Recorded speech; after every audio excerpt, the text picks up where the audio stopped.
नमस्कार दोस्तों, स्वागत है आपका मेरे चैनल स्टडी मंच में। दोस्तों, अभी तक आपने मेरे चैनल को सब्सक्राइब नहीं किया है तो सब्सक्राइब कर ले और मेरे लेटेस्ट वीडियो पाने के लिए बेल आइकन को प्रेस करते हैं। दोस्तों, आज के वीडियो में हम वैज्ञानिक उपकरण एवं उनके उपयोगों के बारे में जानकारी प्राप्त करते हैं। तो दोस्तों, चलते हैं वीडियो की ओर, शुरू करते हैं। सबसे पहले उपकरण का नाम तथा उसका उपयोग। सबसे पहला उपकरण है दोस्तों अल्टीमीटर। अल्टीमीटर का प्रयोग विमानों में ऊंचाई नापने के लिए किया जाता है। और दूसरा अमीटर। अमीटर का प्रयोग विद्युत धारा मापने में किया जाता है। तीसरा एनीमोमीटर का प्रयोग हवा का वेग, दिशा व दाब मापने के लिए किया जाता है। इसके पश्चात जो ऑडियोमीटर होता है वो ध्वनि की तीव्रता मापने में किया जाता है। जो बैरोग्राफ होता है वो वायुमंडलीय दाब की लगातार रिकॉर्डिंग में किया जाता है। बैरोमीटर जो होता है वो वायुमंडलीय दाब व स्थिति का पता लगाने में किया जाता है। इसके बाद देख लेते हैं बिनोकुलर्स यानी दूरबीन। दूरबीन एक प्रकाशीय उपकरण है। इसका उपयोग दूर की वस्तु को बड़ा करके देखने में किया जाता है। उसके बाद है बोलोमीटर। इसका उपयोग ऊष्मा विकिरण मापने में किया जाता है। इसके बाद है कैलीपर, जो पतले बेलक तार का व्यास मापने में इसका उपयोग किया जाता है। उसके बाद कैलोरीमीटर। कैलोरीमीटर ऊष्मा की मात्रा मापने में इसका उपयोग किया जाता है। कार्बोरेटर। इसका उपयोग एक आंतरिक दहन इंजन में पेट्रोल के साथ हवा चार्ज करने के लिए इस्तेमाल किया जाता है। उसके बाद है ईसीजी मतलब कार्डियोग्राम। इसका हृदय की क्रियाविधि जानने और इसे कार्डियोग्राफर रिकॉर्ड करने में इसका उपयोग किया जाता है। उसके बाद कैथेड्रोमीटर का जो ऊंचाई व स्तर नापने में किया जाता है। इसके बाद क्रोनोमीटर का उपयोग समुद्र में ध्रुव के देशांतर निर्धारित करने में किया जाता है। इसके बाद देख लेते हैं सिनेमेटोमीटर। इसका उपयोग स्क्रीन पर चित्रों को प्रदर्शित करने के लिए किया जाता है। और इसके पश्चात है कंप्यूटेटर, जिसका उपयोग जनरेटर में विद्युत धारा की दिशा विपरीत करने के लिए किया जाता है। अब चलते हैं पार्ट 2 की ओर।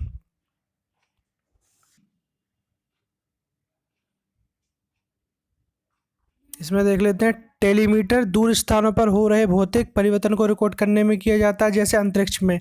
टेलीस्कोप का प्रयोग तो पता ही होगा दोस्तों, दूर की वस्तुओं को बड़ा करके चित्रित करने में किया जाता है। इसके पश्चात थर्मामीटर का तापमान मापने में।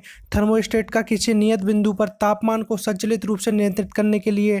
टोनोमीटर का उपयोग ध्वनि का पिच मापने के लिए, मतलब ध्वनि की पिच कितनी है यह मापने के लिए टोनोमीटर का उपयोग किया जाता है। इसके बाद ट्रांसफार्मर का उपयोग भी पता है दोस्तों। ट्रांसफार्मर का वोल्टेज स्तर का बिना आवृत्ति परिवर्तन किसे बदलना। इसके बाद बेंजोमीटर तरल पदार्थ के प्रवाह की दर को मापने के लिए। वर्नियर का प्रयोग पैमाने के छोटे उपखंड मापने के लिए। उसके बाद विस्कोमीटर का प्रयोग द्रव्यों की सांद्रता मापने के लिए किया जाता है। वोल्टमीटर का दो बिंदुओं के बीच विद्युत विभव नापने के लिए किया जाता है। वाट मीटर का विद्युत शक्ति मापने के लिए किया जाता है। और जो वेब मीटर होता है, वेब मीटर का रेडियो तरंगें जो होती है उच्चावृत्ति वाली तरंगें, उनको मापने के लिए किया जाता है। इसके बाद और देख लेते हैं पार्ट 3 में। पायरोमीटर जो होता है उसका सौर रेडिएशन विकिरण को मापने के लिए इसका उपयोग किया जाता है। उसके बाद पायरोमीटर जो होता है अत्यधिक उच्च तापमान मापने के लिए इसका उपयोग किया जाता है। उसके बाद क्वाड्रेंट होता है जो नेविगेशन और खगोल विज्ञान में ऊंचाई और कोण के मापने के लिए इसका उपयोग किया जाता है। और रेडार का उपयोग तो आपको पता ही होगा कहाँ किया जाता है। वायु एवं जहाज़ों की जो स्थिति है उसकी दिशा तथा उसकी दूरी का पता लगाना, ये रेडार के अंतर्गत आता है। इसके बाद और देख लेते हैं रेन गेज।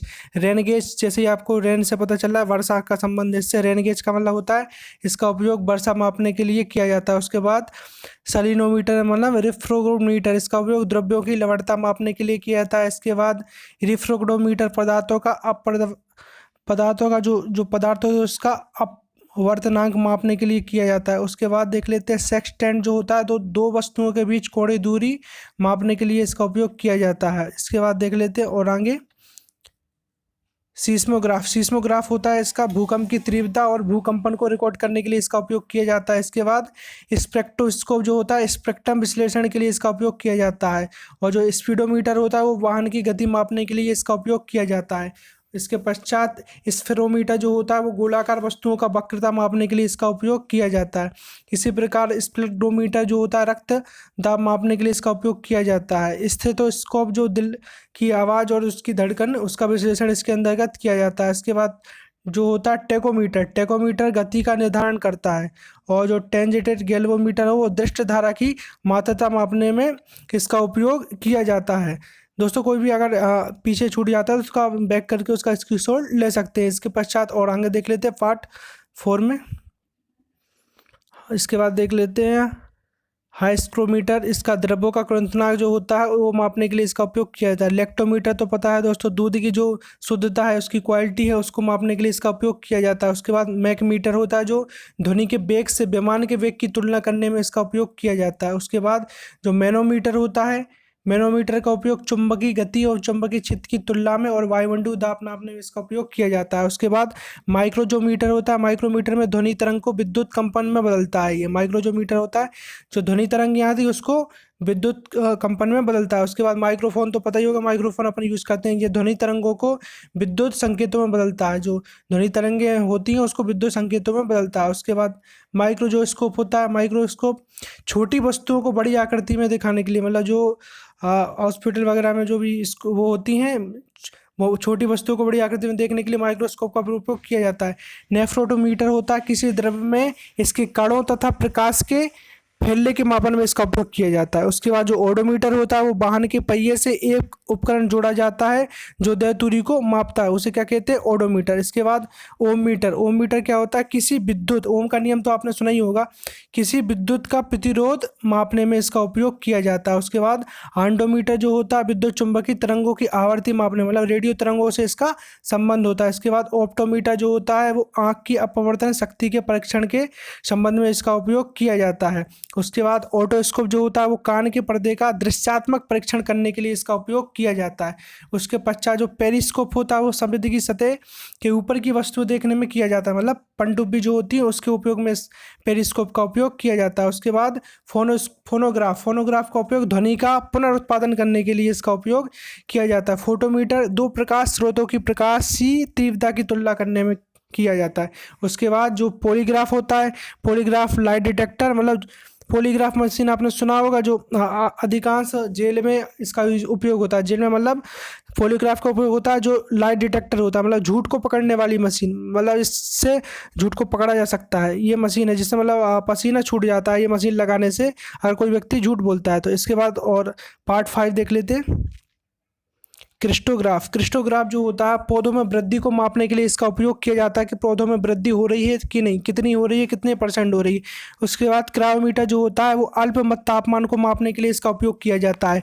साइक्लोट्रॉन का उपयोग माइक्रोवेव दोलन में जो आवेशित कण हैं उनको त्वरित करने के लिए इसका उपयोग किया जाता है। उसके बाद प्रसार मापी जो होता है दिलाटोमीटर, इसका उपयोग किसी पदार्थ, जो भी पदार्थ होते हैं उसके आयतन को परिवर्तन करने या उसको मापने के लिए इसका उपयोग किया जाता है। उसके बाद डाटा नामोमीटर, इसका उपयोग जो यांत्रिक ऊर्जा होती है उसको यांत्रिक ऊर्जा को विद्युत ऊर्जा में ये परिवर्तित करता है। उसके बाद जो इलेक्ट्रोमीटर मतलब विद्युत मापी होता है, विद्युत मापी, ये विद्युत परिपथों में अल्प विभवांतर को मापने के लिए इसका उपयोग किया जाता है। और जो विद्युतदर्शी होता है, विद्युतदर्शी विद्युत आवेश की उपस्थिति का पता लगाने, मतलब उसकी आवेश की उपस्थिति का पता लगाने के लिए इलेक्ट्रोस्कोप यानी विद्युतदर्शी का उपयोग किया जाता है। उसके बाद जो इलेक्ट्रॉन सूक्ष्मदर्शी होता है, मतलब इलेक्ट्रॉन माइक्रोस्कोप, इसमें भी बहुत छोटे कणों वस्तुओं को बड़ा करने में, मतलब 20,000 गुना बड़ी हो दिखती हैं वस्तुएं, तो उसमें इसका उपयोग किया जाता है। उसके बाद देख लेते हैं इंडोस्कोप। इंडोस्कोप का उपयोग अपने शरीर के आंतरिक अंगों का परीक्षण करने के लिए किया जाता है। उसके बाद फेदोमीटर का समुद्र की गहराई मापने में किया जाता है। फ्लक्स मीटर चुंबकीय फ्लक्स मापने में इसका उपयोग किया जाता है। वो गैल्वेनोमीटर होता है विद्युत धारा मापने में किया जाता है। ग्रामोफोन है वो रिकॉर्ड ध्वनि को फिर से सुनने या उत्पन्न करने के लिए किया जाता है। हाइड्रोमीटर द्रव्यों का अपेक्षित घनत्व मापने के लिए किया जाता है। हाइड्रोफोन पानी के अंदर ध्वनि को मापने के लिए इसका उपयोग किया जाता है। और लास्ट हाइग्रोमीटर किसी गैस या पानी में नमी की मात्रा या नमी मापने के लिए किया जाता है। और हाइड्रोस्कोप वातावरण नमी में परिवर्तन दिखाने में किया जाता है। तो दोस्तों ये पूरे प्रकार के आपके जो भी नाम हैं उपकरणों के नाम और उनका क्या उपयोग है इसके संबंधित मैंने ये वीडियो बनाया। अगर आपको ये वीडियो पसंद आया तो वीडियो को लाइक कर दें और यदि आप मेरे चैनल पर पहली बार आए हैं तो चैनल को सब्सक्राइब करना ना भूलें। दोस्तों यह वीडियो कैसा लगा, कुछ कमी जो भी कुछ हो आप कमेंट में ज़रूर बताएं। दोस्तों मिलते हैं अगले वीडियो में, तब तक के लिए जय हिंद, जय भारत।